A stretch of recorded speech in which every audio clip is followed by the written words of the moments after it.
चलिए स्टार्ट करते हैं। सो लास्ट क्लास में we started with excretory system. System का चार कंपोनेंट हमने बात की थी। चार कंपोनेंट होते हैं एक्सक्रीटरी सिस्टम में। पहला क्या था? किडनी। इसके बारे में बात कर ली थी अपन। क्या था? किडनी के बारे में अपन बात की थी ना कि एक्सटर्नली किडनी कैसी है और इंटरनली किडनी के अंदर क्या है जो urine form. That was nephrons, है ना। जैसे मैंने बताया था कि एल्वुलाई है which are the main functional unit of your lungs या रेस्पिरेटरी सिस्टम। वैसे ही nephrons are the main functional unit of your excretory system. ये नेफ्रॉन्स नहीं होंगे तो यूरिन फॉर्मेशन नहीं हो पाएगा। ठीक है, तो वो किडनी के अंदर ही है। दोनों किडनी में मिलियंस ऑफ नेफ्रॉन्स हैं। उसके बाद दोनों किडनी के हाइलम पॉइंट्स है, ऐसा लिखे थे हाइलम, कॉन्कैविटी को नाम दिए थे ना हाइलम। वहां से निकल रहा है दो ट्यूब जिसका नाम था यूरेटर्स, है ना। उनका काम क्या था? ये यूरेटर जो यूरिन बन रहा है उसको लेकर के यूरिनरी ब्लैडर तक लेके आएंगे, राइट। यही था इनका काम। बाय पेरिस्टाल्सिस, लास्ट यही लिखे थे कि पेरिस्टाल्टिक मूवमेंट से, जैसे खाना हमारे इसोफेगस से, स्टमक से, इंटेस्टाइन से आगे बढ़ रहा है, जिस मूवमेंट से पेरिस्टाल्सिस, सेम वही वेवी टाइप के मूवमेंट से यूरिन भी हमारे यूरेटर से आगे बढ़ेगा टिल ब्लैडर। क्लियर है? थर्ड, यूरिनरी ब्लैडर, इसके बारे में हमें बात करनी है, राइट। हैंड डाल दिए थे ये वाला यूरिनरी ब्लैडर। चलो इसके बारे में लिखते हैं। क्या है? ये भी एक तरह का मस्कुलर बैग है, राइट। एक मस्कुलर बैग है जिसका काम क्या है? यूरिन को स्टोर करके रखना। टेम्पररीली ये यूरिन को क्या करेगा? स्टोर करके। जैसे कि लार्ज इंटेस्टाइन था जो फीसेस को टेम्पररीली स्टोर करके रख रहा था, वेस्ट, वो सॉलिड वेस्ट था, ये लिक्विड वेस्ट है। वैसे ही ब्लैडर क्या करेगा? ये आपके लिक्विड वेस्ट को, यूरिन को टेम्पररीली स्टोर करके रखेगा। समझ रहे हैं?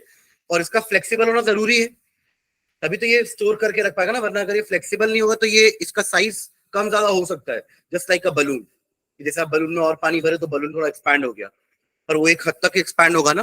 तो वैसे ही इसका भी एक कैपेसिटी है कि इतना ये एक्सपैंड हो पाएगा, उसके बाद आपको यूरिनेशन का सेंसेशन होगा।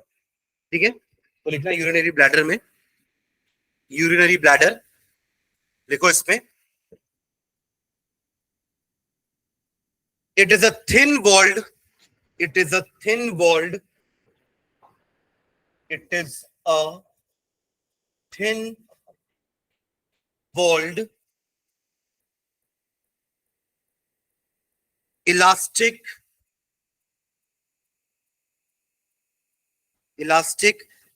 and tubular structure। Tubular structure, ये ट्यूब जैसा ये भी है ना। And tubular structure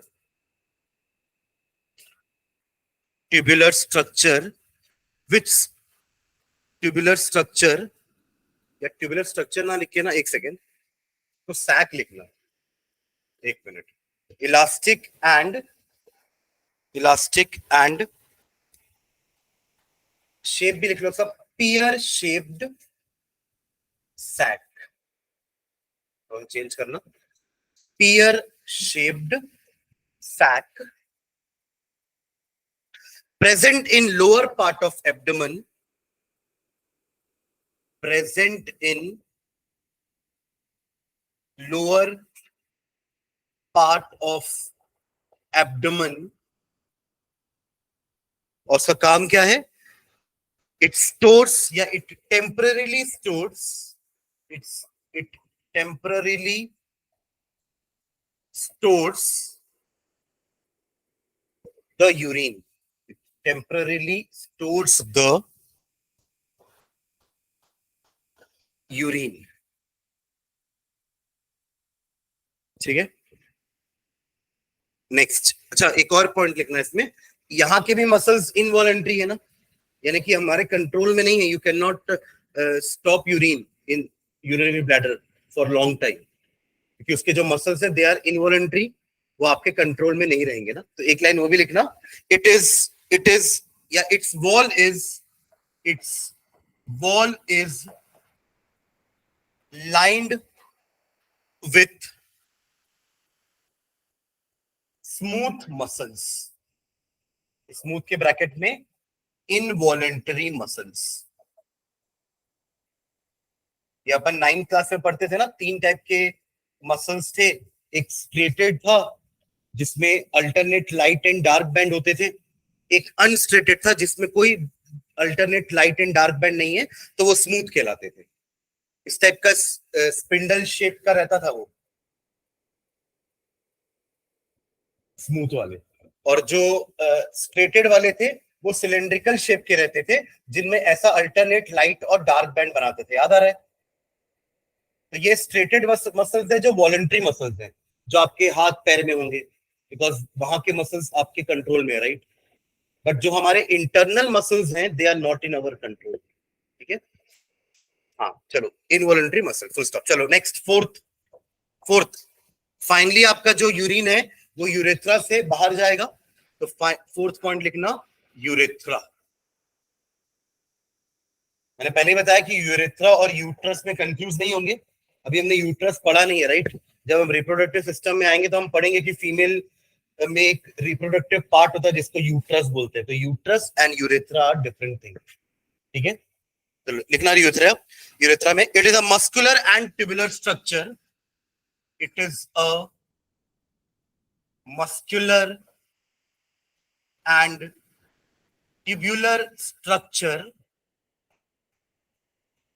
it is a muscular and tubular structure which extends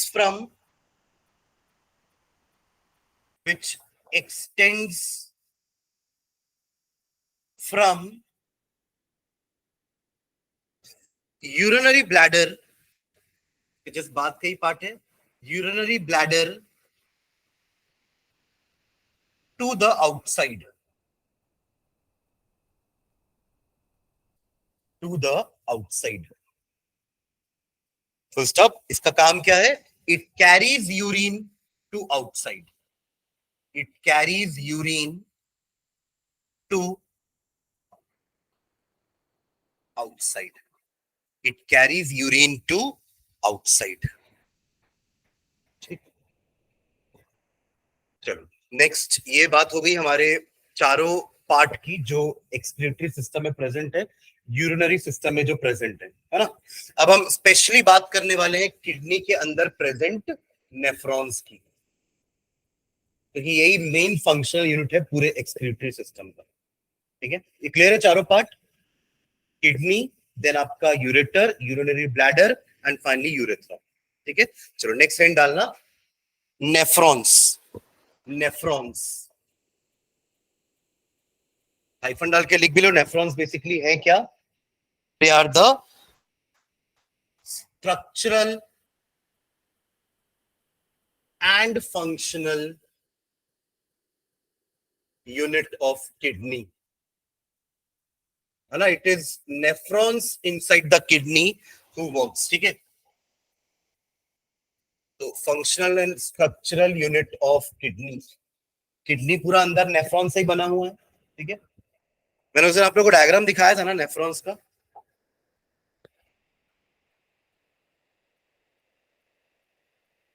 आपकी बुक में भी बना हुआ है और इसका कई बार डायग्राम आता भी है, ठीक है। तो दिखने में डायग्राम आपको टफ दिख रहा होगा, बट इतना टफ है नहीं, है ना। अगर आप एक एक का स्ट्रक्चर का समझ जाएंगे ना तो डायग्राम ज्यादा टफ नहीं है, और एग्जैक्टली ऐसा बनाना भी जरूरी नहीं है कि जैसा यहाँ बना है हमको वैसा ही बनाना है।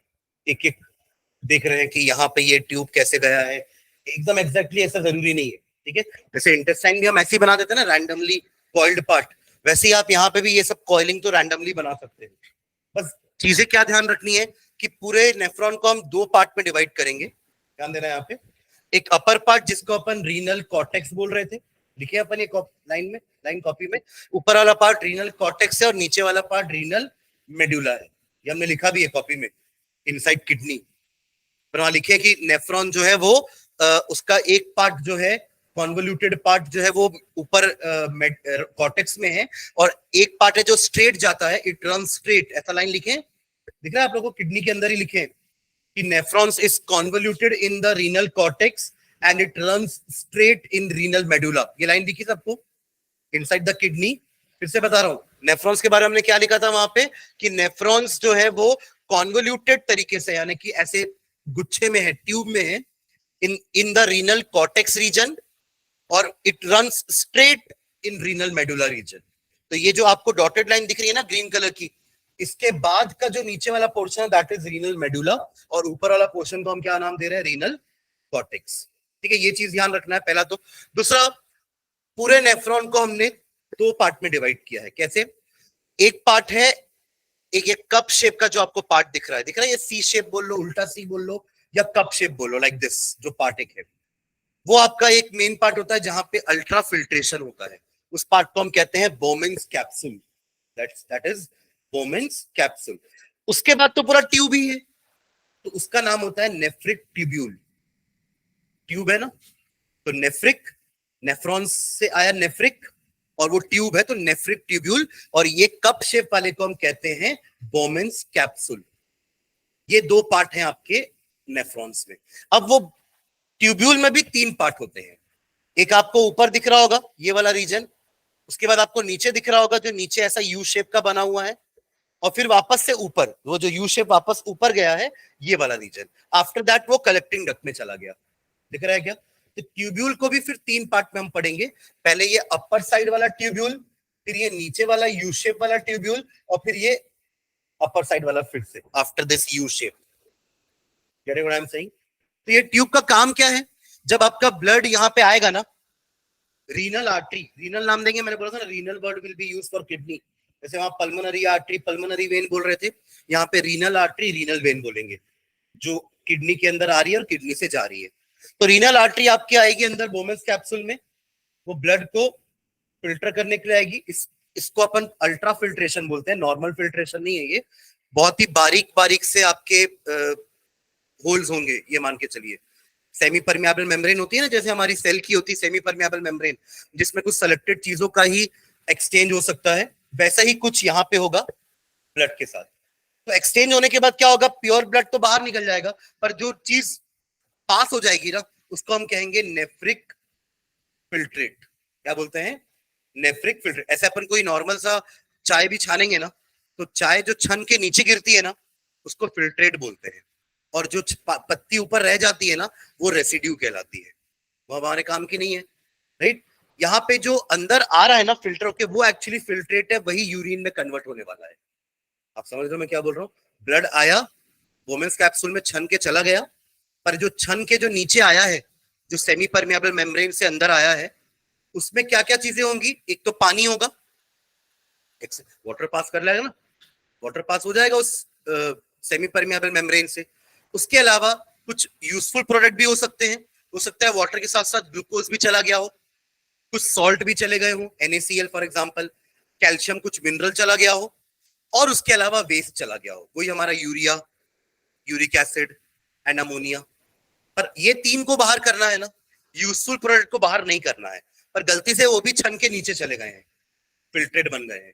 तो अब क्या करेगा अपन, ये जो ट्यूब्यूल है ना, हमारे तीन ट्यूब्यूल है, जो तीन पार्ट में जो ट्यूब्यूल को हमने बांटा है, इनका काम क्या रहेगा?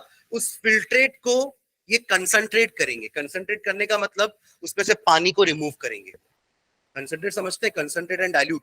डाइल्यूट वो होता है जिसमें पानी ज्यादा होता है, और कंसंट्रेट मतलब उसमें पानी कम होगा।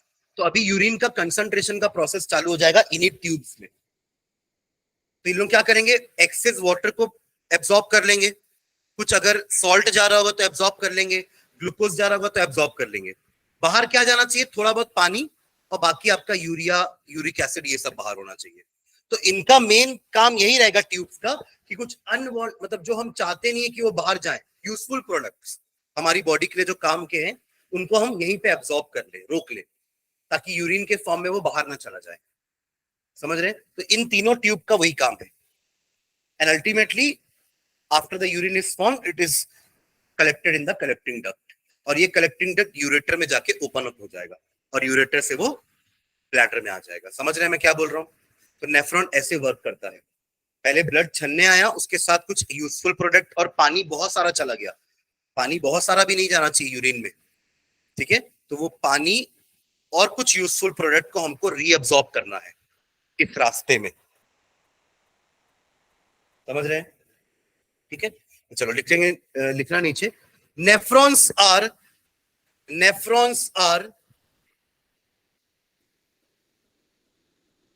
फंक्शनल यूनिट्स ऑफ किडनी, वहीं से चालू करेंगे, nephrons are functional unit of kidney,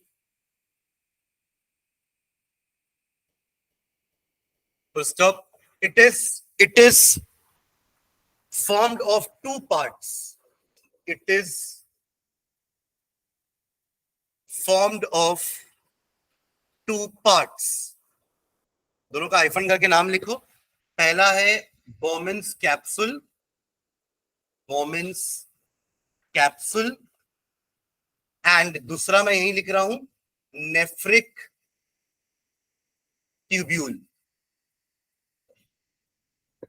ठीक है, ये दो मेन पार्ट्स है, हमको एक एक करके दोनों के बारे में लिखना है कि दोनों क्या काम कर रहे हैं। मैंने आप लोगों को समझा दिया है, इसको बस लिख लेते हैं। ठीक है, तो पहला लिख लो, फर्स्ट इज बोमेन्स कैप्सूल,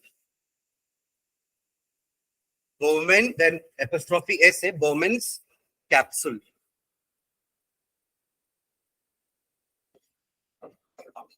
ठीक है, इसमें लिखना बोमेन्स कैप्सूल में, it is a double walled cup, देखो डबल वॉल है ना उसकी, सिंगल ऐसा तो नहीं बना है, राइट, इस टाइप का है ना, तो डबल वॉल होगी। ठीक है, तो it is a double walled, it is a double walled cup, ये ऊपर प्रेजेंट है कॉर्टेक्स में, present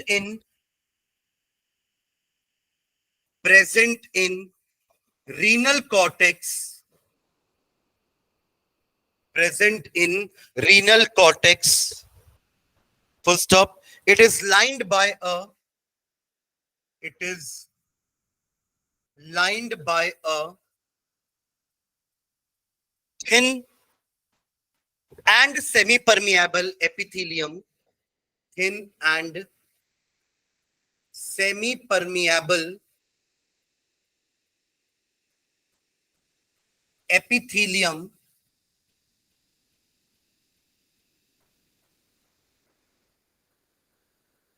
of flat cells, of flat cells, full stop, in the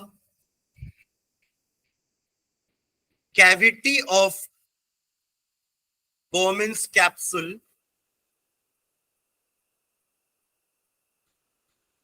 in the cavity of Bowman's capsule, there is a group of blood capillaries,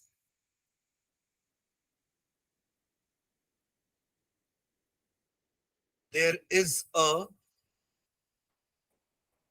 group of blood capillaries, अब देख रहे हो ये जो गैप है अंदर, इसको कैविटी बोल रहे हैं ना, ये कप शेप का बीच में गैप है ना, सी में भी ऐसा गैप रहेगा ना, तो उसमें क्या पड़ा है आपको दिख रहा होगा कि एक गुच्छा जैसे ब्लड कैपिलरीज रखी है ना, उसको हम बोलते हैं ग्लोमेरुलस। ठीक है, तो क्या लिख रहे हैं, there is a group of blood capillaries called glomerulus, called glomerulus,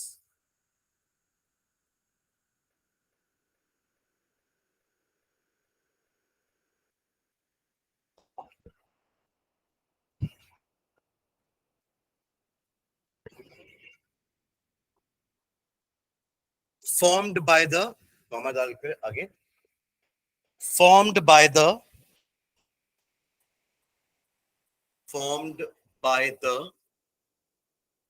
division of, formed by the division of renal artery, renal artery। अब देखो ये जो रेड वाला आया है, इसी से तो निकला है ना ये, देखो ये वाला पार्ट दिख रहा है, ये रीनल आर्टरी है, यहीं से तो अंदर गया ये गुच्छा पूरा। ठीक है, तो form by the division of renal artery, full stop. Glomerulus act as an ultra filter, उसका फंक्शन लिख रहे हैं ग्लोमेरुलस का, glomerulus acts as an ultra filter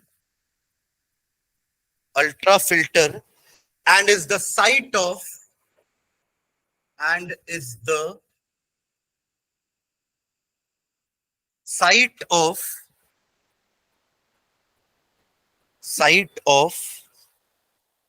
filtration under pressure called ultrafiltration.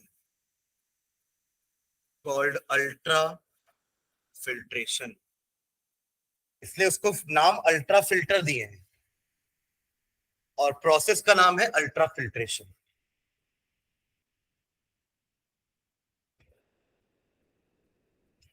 याद है? ठीक है. अब फिल्टर होके क्या नीचे जाएगा वो लिखते हैं. पानी जाएगा, कुछ यूजफुल प्रोडक्ट जाएगा और कुछ हार्मफुल प्रोडक्ट जाएगा, जिसको अपन कंबाइनली क्या बोल रहे हैं, नेफ्रिक का फिल्ट्रेट. ठीक है. फुल स्टॉप लगा के आगे लिखेंगे. In this large amount of water,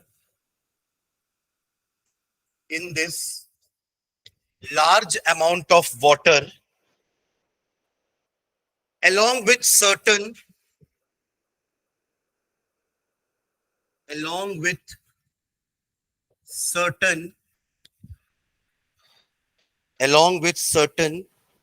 useful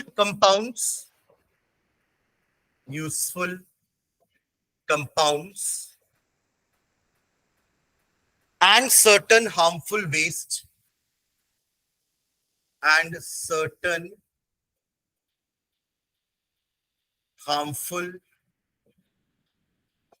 waste are filtered out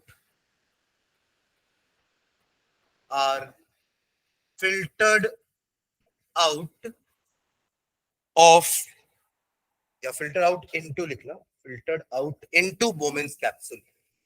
Filtered out into Bowman's capsule. The filtrate so formed is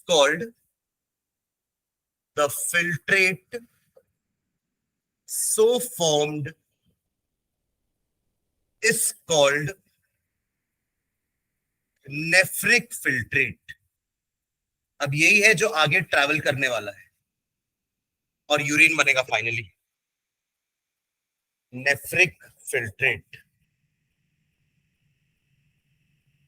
ठीक है. तो यहां जो मैंने वर्ड्स में अंडरलाइन किया है ना, वो वर्ड्स बहुत इंपॉर्टेंट है. अगर आप बोमेंस कैप्सूल समझा रहे हो तो ये वर्ड्स आपके आंसर में आने चाहिए. समझ रहे हैं क्या? डबल वॉल्ड कप है ये, जिसमें क्या होने वाला है, अल्ट्रा फिल्ट्रेशन होगा. उसके लिए वहां पे ब्लड कैपिलरीज का एक ग्रुप है जिसका नाम ग्लोमेरुलस है. वही अल्ट्रा फिल्टर की तरह काम कर रहा है और अल्ट्रा फिल्ट्रेशन कर रहा है. अल्ट्रा फिल्ट्रेशन का मतलब क्या होता है, फिल्टर तो हो रहा है बट विथ प्रेशर. समझ रहे हो मैं क्या बोल रहा हूँ? जैसे आप पानी को प्रेशर से अगर डालोगे तो उसको अपन ये फिल्ट्रेशन विथ प्रेशर बोल रहे हैं. ठीक है. Then after the ultra filtration हमें मिलेगा नेफ्रिक फिल्ट्रेट. उस नेफ्रिक फिल्टर में क्या क्या होगा, large amount of water, some useful compound जैसे कि ग्लूकोज हो गया, है ना, कुछ आपके मिनरल्स हो सकते हैं, सॉल्ट हो सकता है, and along with some harmful waste. ये तीनों को कंबाइन करके जो लिक्विड बन रहा है उसको हम नेफ्रिक फिल्ट्रेट बोल रहे हैं. समझ रहे हो? अब यही नेफ्रिक फिल्ट्रेट आपके इस ट्यूब्यूल से पास होके कलेक्टिंग डक्ट तक जाएगा और रास्ते भर में वो यूरिन बन जाएगा. समझ रहे हैं? तो ये हमारा फर्स्ट पार्ट हुआ, दैट वाज बोमेंस कैप्सूल. सेकंड लिखना नेफ्रिक ट्यूब्यूल. लिखो next. Second nephric tubule. TUBULE. Nephric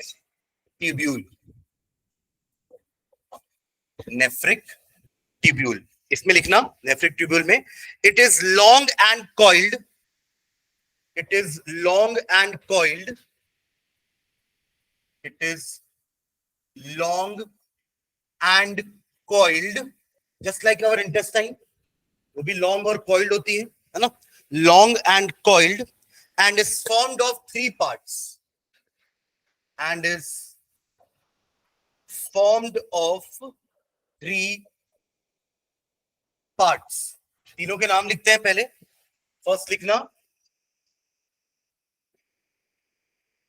proximal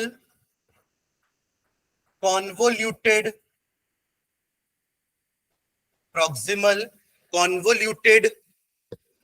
tubule, short form में इसको बोलते हैं पीसीटी. कॉमा डाल के दूसरा पार्ट लिख रहा हूं मैं, लूप ऑफ हेनले. लूप का मतलब क्या होता है?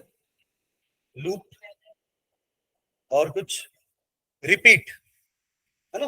जैसे कि वो यू शेप में क्या हो रहा है, पहले ट्यूब ऊपर से नीचे जा रहा है, राइट. देखो इसमें ये वाला ट्यूब ऊपर से नीचे आया, फिर ये नीचे से ऊपर जा रहा है, तो इसको लूप बोल रहा है. ठीक है, तो loop of Henley. And third लिखना डिस्टल कॉन्वोल्यूटेड ट्यूब्यूल. इसका शॉर्ट फॉर्म होता है डीसीटी. तो ये 3 पार्ट में डिवाइडेड है आपका पूरा nephric tubule. Proximal convoluted tubule, loop of Henley and distal convoluted tubule. ठीक है, एक एक करके तीनों के बारे में लिखेंगे. फर्स्ट चालू करते हैं, ए डाल के लिख लेना. पहला प्रॉक्सिमल कॉन्वोल्यूटेड ट्यूब्यूल. कॉन्वोल्यूशन का मतलब समझ गया ना, वो जो फोल्डिंग्स है उन्हीं को हम कॉन्वोल्यूशंस बोल रहे हैं. ठीक है, प्रॉक्सिमल कॉन्वोल्यूटेड ट्यूब्यूल ब्रैकेट में पीसीटी. ठीक है, इसके बारे में लिखना, हाइफन डाल के लिखो. It is the convoluted part, ये भी रीनल कॉर्टेक्स में ही है ऊपर की तरफ. It is the convoluted part, it is the convoluted part of nephron. अभी तक तो कब था नेफ्रॉन? बोमेंस कैप्सूल. उसके बाद ही तो कॉन्वोल्यूशन स्टार्ट हुआ ना. तो उसका कॉन्वोल्यूटेड पार्ट है नेफ्रॉन का. And lies in renal cortex, and lies in the renal cortex, lies in the renal cortex. आपका बस वो जो लूप ऑफ हेनले है ना, वो बस मेडुला में है. बाकी पीसीटी और डीसीटी और बोमेंस कैप्सूल ये सब आपके कॉर्टेक्स में ही है. समझ रहे हैं ना, ऊपर वाले पार्ट में. सिर्फ यूट्यूब ही तो नीचे आया है, ये यू शेप्ड ट्यूब, तो यही मेडुला में आया है, बाकी सब तो ऊपर ही है. यूट्यूब मतलब वो यूट्यूब नहीं ना, यू शेप्ड ट्यूब बोल रहा हूं. ठीक है, हाँ, ऐसे हम ऐसे पकड़ लोगे नहीं शब्द को, और कुछ ऐसे काम की चीजें उसको नहीं पकड़ेंगे. हाँ, चलो. There is a convoluted part of nephron and lies in renal cortex, full stop. It is the main site of, it is the main site of selective reabsorption. Selective reabsorption. It is the main site of selective reabsorption. Selective इसलिए क्योंकि इसको harmful substance को absorb नहीं करना है. किसको absorb करना है? उस फिल्ट्रेट में प्रेजेंट यूजफुल मटेरियल्स को, यानी कि ग्लूकोज हो गया, सॉल्ट हो गया, वाटर हो गया. टॉक्सिक मटेरियल्स को या जो हार्मफुल मटेरियल है जिनको हम बाहर करने के लिए यूरिन बना रहे हैं, उनको एब्जॉर्ब नहीं करेगा ये. इसलिए सेलेक्टिव रीएब्जॉर्प्शन लिखा हुआ है. ठीक है, तो selective reabsorption of sodium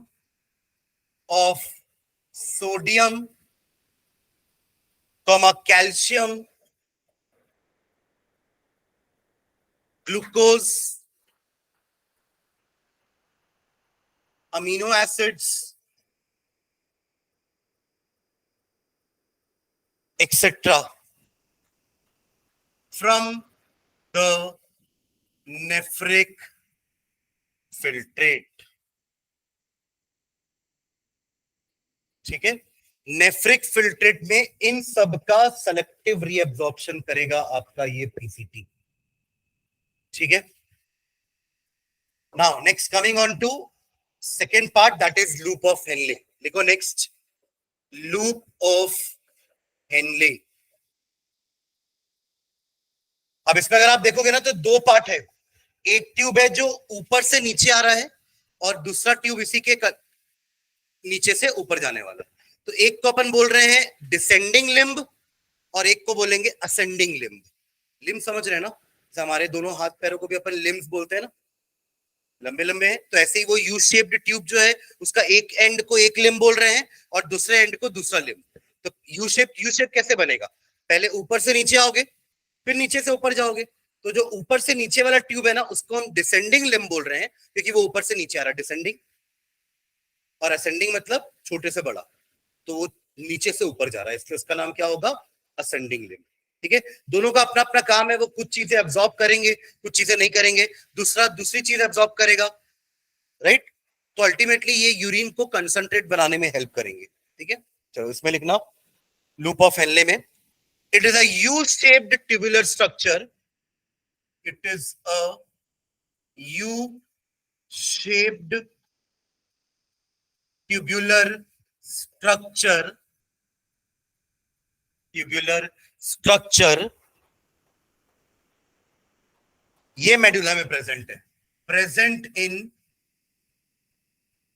renal medulla, present in renal medulla, full stop. It is formed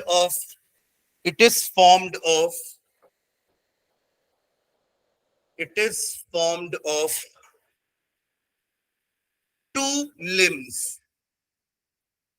hyphen डाल के, thin walled descending limb, thin walled descending limb and thick walled ascending limb, and thick walled ascending limb। एक ऊपर से नीचे जा रही है ना तो इसलिए वो थिन है, और जो नीचे से ऊपर जा रही है वो थिक है। ठीक है, देखिए ऊपर से नीचे तो उसको अपने आप ही आना है, ठीक है, नीचे से ऊपर के लिए उसकी वॉल्स जो होनी चाहिए वो थिक होनी चाहिए। ठीक है, तो thin walled descending limb and thick walled ascending limb, दोनों के काम लिखते हैं, फुल स्टॉप लगा के लिखना। Descending limb is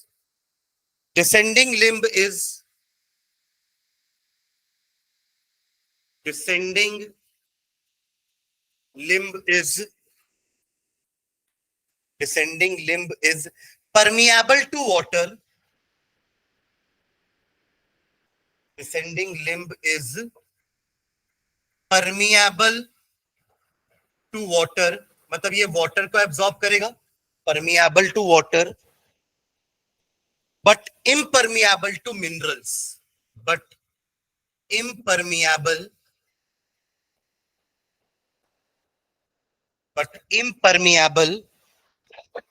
to minerals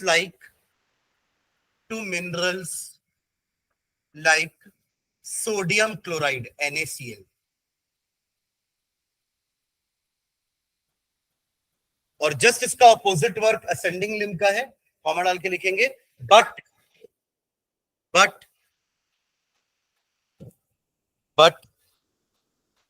ascending limb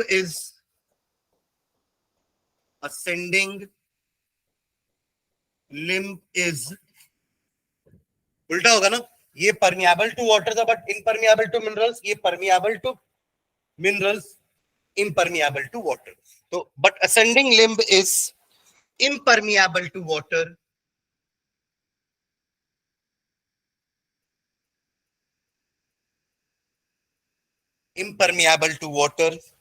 but permeable to sodium chloride, but permeable to sodium chloride। अभी भी कुछ पानी बचा हुआ है ना, जो डीसीटी भी यही काम करेगा, पानी को रीअब्सॉर्ब करेगा। ठीक है, देखिए अपन ने शुरू में लिखा ना कि large excess amount of water उस फिल्ट्रेट में है, तो तीनों मिलके पानी को रीअब्सॉर्ब करेंगे ताकि कम से कम पानी यूरिन में जाए, वेस्ट ज्यादा जाए, यूजफुल प्रोडक्ट हम जितना बचा सके बचा लेंगे। ठीक है, but permeable to NaCl, full stop. It concentrates the urine. Overall loop of Henle का काम क्या है, पानी निकाल रहा है तो it concentrates the urine, it concentrates the urine. तो ये वो आपका सेकेंड पार्ट नेफ्रिक ट्यूब्यूल का, इट कंसंट्रेट्स द यूरिन। ठीक है, नेक्स्ट बात करते हैं थर्ड पार्ट की, third and last part, that is DCT, distal convoluted tubule, short form में DCT।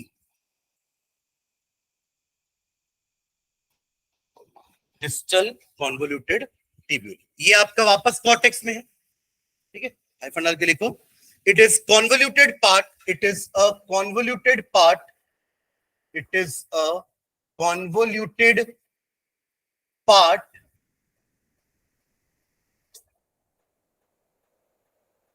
and lies in renal cortex, and lies in renal cortex। Full stop डाल के लिखो, इट ओपन्स इन, इसके बाद तो फाइनल पॉइंट ये ना कलेक्टिंग डक्ट, तो it opens in collecting tubule, it opens in the collecting tubule, most of the water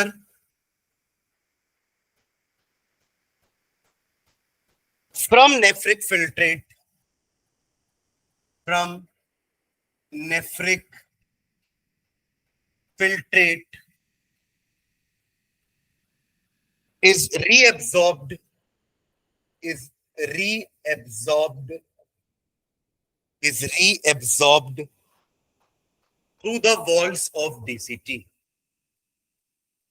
through the walls of DCT and collecting tubule, and collecting tubule। ठीक है, तो ये आपका पूरा नेफ्रॉन का स्ट्रक्चर हो गया ना, और उसका फंक्शन, कौन क्या फंक्शन परफॉर्म कर रहा है। ठीक है, एक टॉपिक और है, इसको अपन कहते हैं आर्टिफिशियल किडनी। ये सुने, डायलिसिस सुने हैं, है ना। ये क्या होता है कि अगर आपकी दोनों किडनी फेल हो जाए, काम करना बंद कर दे, है ना, एक से तो हम तब भी काम चला लेंगे, तब भी वो जो फ्रीक्वेंसी, जिस रेट से यूरिन दोनों किडनी मिलके बना रहे होंगे, अगर एक ही किडनी फंक्शनिंग है तो उतना रेट से यूरिन नहीं बन पा रहा होगा, बट ठीक है बन तो रहा है। पर अगर दोनों ही किडनीज फेल हो गई तो उस केस में क्या होगा, अब ब्लड कैसे प्यूरिफाई होगा, तब तो ब्लड में आपका जो भी वेस्ट या हार्मफुल मटेरियल है ये एक्यूमुलेट होते जाएगा, जो कि नहीं होना चाहिए। हमने कल सबसे पहले जब स्टार्ट किया था एक्सक्रीशन, तो हमने सबसे पहले क्या लिखा था कि what is the need of excretion, excretion की जरूरत क्यों है, फिर बाद में पढ़ेंगे कि कैसे करेंगे, पर पहले समझे थे कि उसकी जरूरत क्यों है। ठीक है, तो एक्सक्रीशन की जरूरत क्यों थी कि जितनी भी हमारी बॉडी के अंदर मेटाबॉलिक एक्टिविटीज हो रही हैं, राइट, उनमें यूजफुल मटेरियल के साथ साथ कुछ हार्मफुल मटेरियल भी बनते हैं, और वो अगर बॉडी में कहीं कहीं एक्यूमुलेट हो गए तो वो ब्लड के कॉम्पोजिशन को डिस्टर्ब करेंगे, बैलेंस मेंटेन नहीं हो पाएगा बॉडी फ्लूइड के अंदर, जिसको अपन ने लिखा था होम्योस्टैसिस, याद है, एक वर्ड हमने लिखा था होम्योस्टैसिस। उसका मतलब क्या है, maintaining the balance of the liquid. आपके बॉडी के अंदर जो लिक्विड है दैट इज ब्लड, उसके कॉम्पोजिशन को हमेशा कांस्टेंट रखना है, ये ना हो कि उसके अंदर टॉक्सिक मटेरियल भी आ जाए। आप समझ रहे हो मैं क्या बोल रहा हूं, तो उसको रिमूव करने के लिए, उसको बैलेंस रखने के लिए एक्सक्रीशन जरूरी है, राइट। अब बात आती है कि अगर दोनों किडनी फेल होगी तो एक्सक्रीशन कैसे करोगे, करना तो जरूरी है, ये तो एक एसेंशियल लाइफ प्रोसेस है। तो उस केस में हम हेल्प लेते हैं आर्टिफिशियल किडनीज की।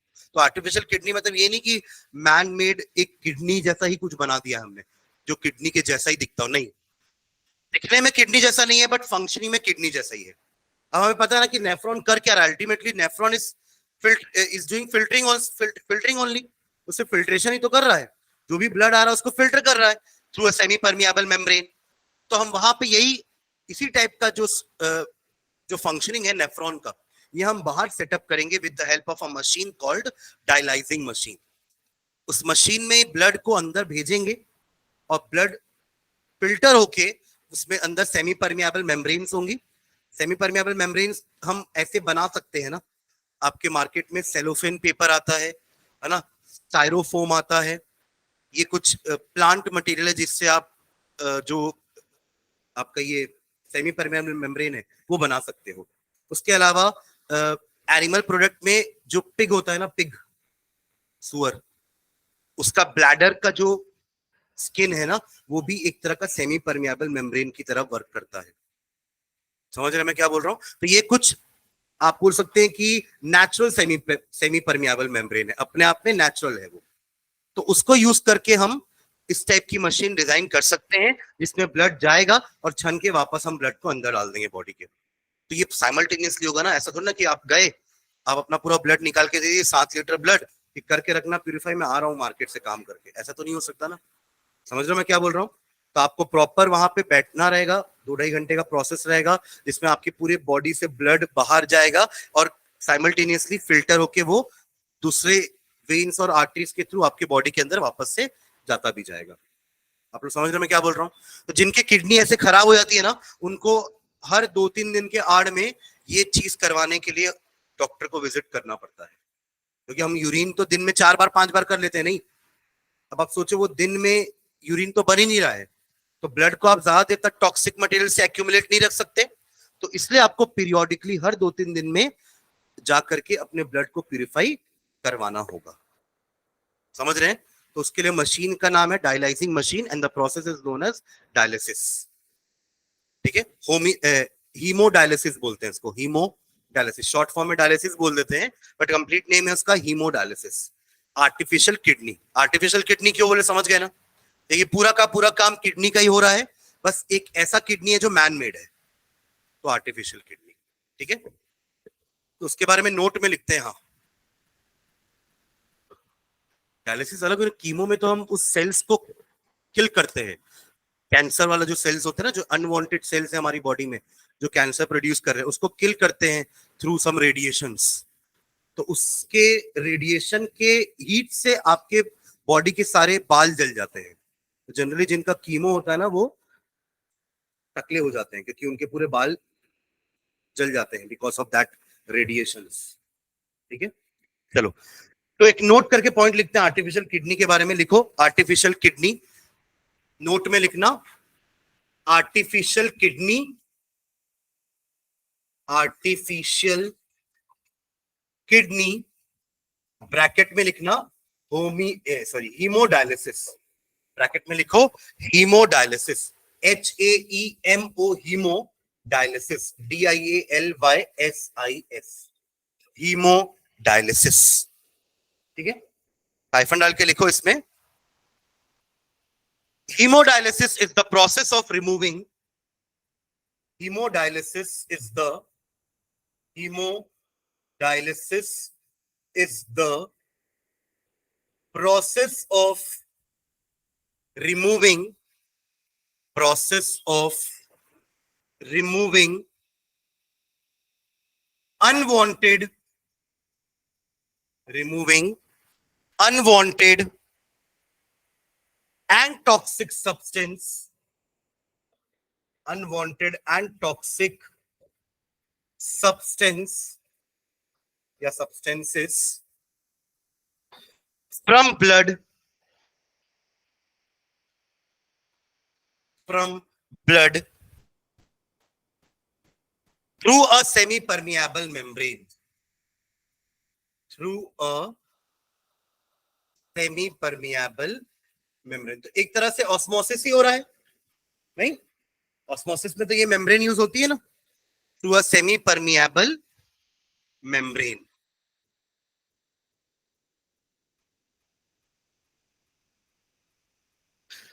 of a dialyzing, of a dialyzing, of a dialyzing machine, या मेम्ब्रेन भी बोल सकते हो।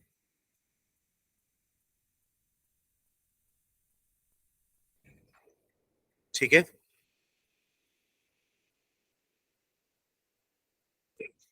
लास्ट हिंट डालना, एक्सक्रीशन इन प्लांट्स, ये तो पूरा एक्सक्रीशन इन एनिमल्स हो गया। नेक्स्ट देखो, excretion in plants, upon her process दोनों के लिए पढ़े हैं ना, प्लांट्स के लिए भी एनिमल्स के लिए भी। तो प्लांट्स कैसे एक्सक्रीशन करते हैं, कैसे करते हैं, और क्या क्या वेस्ट जनरेट होता है प्लांट में? Oxygen during photosynthesis, carbon dioxide during respiration, फिर एक आपने कहा वाटर जो ट्रांसपिरेशन से लॉस कर देते हैं, उसके अलावा और पत्तियां भी तो गिरती है ना प्लांट्स की, तो वो कब गिरती है? जब वो बहुत ज्यादा भारी हो जाती है, उनमें वो वैक्यूल में स्टोर करते रहते हैं वेस्ट प्रोडक्ट, और जहां एक टाइम आएगा कि पत्ती बहुत ज्यादा भारी हो जाएगी, वो गिर जाएगी। कई बार हम देखते हैं कि बहुत सारे ब्रांचेस टूट जाते हैं, गिर जाते हैं बार्क ट्रीज के, तो वो अपने आप गिरते हैं because of heaviness of the waste which is stored in them. ठीक है, उसके अलावा गम्स एंड रेजिन्स हमारे लिए यूजफुल प्रोडक्ट है। गम्स एंड रेजिन्स हमको मिलता है ना प्लांट से, जिसके हेल्प से हम पेपर वेपर बना लेते हैं, राइट? वो हमारे लिए यूजफुल प्रोडक्ट है, उनके लिए तो वो वेस्ट है, इसलिए वो एक जगह जाके स्टोर कर देते हैं उसको, साइलम के पास कहीं पे, हम वहां से उसको निकाल लेते हैं और हमारे किसी पर्पस में काम आ जाता है वो, बट उनके लिए तो वो वेस्ट ही है, राइट? एक एक करके सारे वेस्ट लिखते हैं और उनको निकालने का तरीका लिखते हैं, ये क्या क्या तरीके से वो वेस्ट को बाहर निकाल रहे हैं। हमारे अंदर क्या क्या वेस्ट था? एक तो कार्बन डाइऑक्साइड था, गैसियस वेस्ट जो हम रेस्पिरेशन से बाहर कर देते हैं, सॉलिड वेस्ट था जो एनस के थ्रू बाहर हो जाता है, और जो लिक्विड वेस्ट था वो अपना यूरिन के थ्रू बाहर हो जाएगा, स्वेटिंग से भी हो जाएगा, एक्सेस वाटर बाहर, और भी गैसियस प्रोडक्ट हमारे बाहर होते रहते हैं ना बीच बीच में, वो भी तो एक्सक्रीशन ही हो गया ना, मतलब हार्मफुल गैसेस बाहर कर रहे हैं हम। ठीक है, चलो समझ गया ना क्या बोल रहा हूं मैं? प्रणब नहीं समझा? चलो ठीक, हंस दिया तो समझ गए, चलो ठीक। तो एक एक करके प्रोडक्ट लिखते हैं, क्या क्या इनके वेस्ट प्रोडक्ट रहेंगे, लिखो नीचे। हाँ, इनका वेस्ट उतना जनरेट नहीं होगा जितना हमारा हो रहा है, क्योंकि मेटाबॉलिक एक्टिविटीज हमें ज्यादा हो रही है ना, तो वेस्ट हमें ज्यादा क्रिएट होगा, उनमें होगा बट कम होगा। ठीक है, देखो इसमें आईफन डाल के, following are following are following are different types of waste, following are different types of waste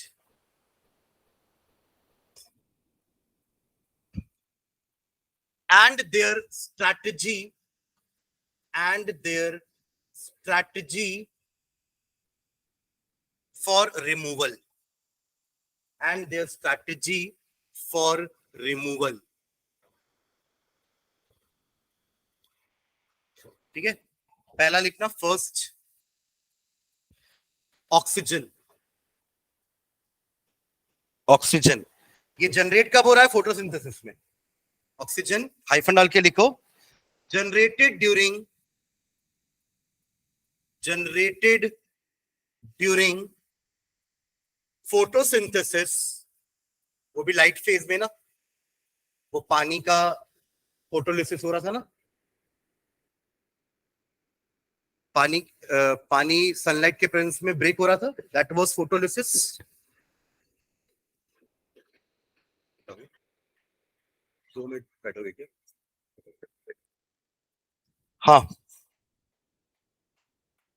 तो generated during photosynthesis is lost in the atmosphere, is lost in the atmosphere, is lost in the atmosphere through stomata, through stomata,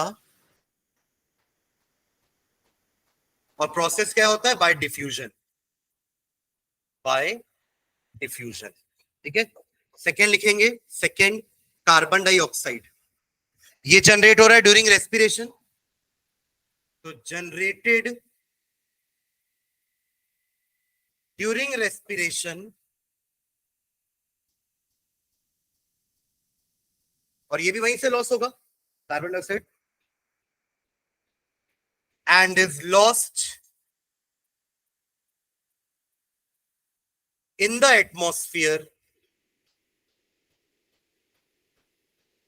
through again same stomata bye diffusion.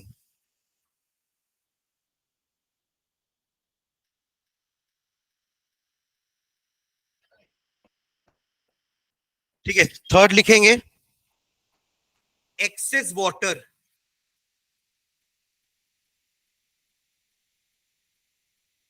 excess water, it is lost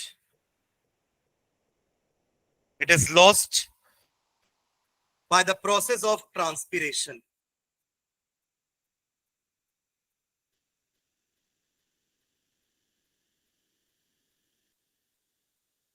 By the process of transpiration. Fourth,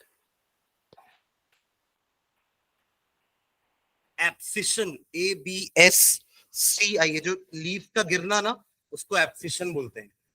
abscission of dead and older leaves, flowers भी गिरते हैं, bark भी गिरते हैं, etcetera. और इनमें होता है waste product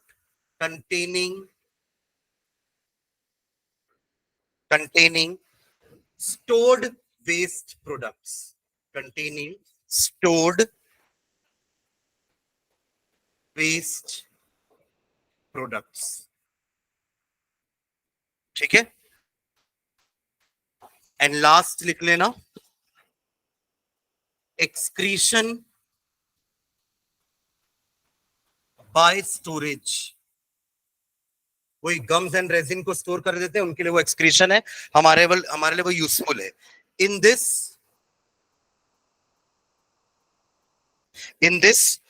waste products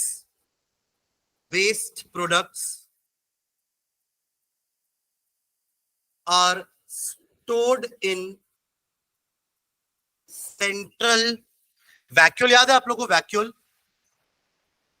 tax जैसा स्ट्रक्चर है जो स्टोरेज के काम आता है, नॉन लिविंग पार्ट होता है ये सेल का, वैक्यूल ऑफ प्लांट सेल। और प्लांट सेल में ये एक ही होता है पर बड़ा सा होता है। ठीक है, as resins and gums in old xylems। ठीक है, तो ये आपका एक्सक्रीशन पूरा हो गया है, इसको नोट डाउन कर लो। नेक्स्ट क्लास में इसके क्वेश्चन आंसर डिस्कस करके ना चैप्टर वाइंड अप करेंगे। ठीक है।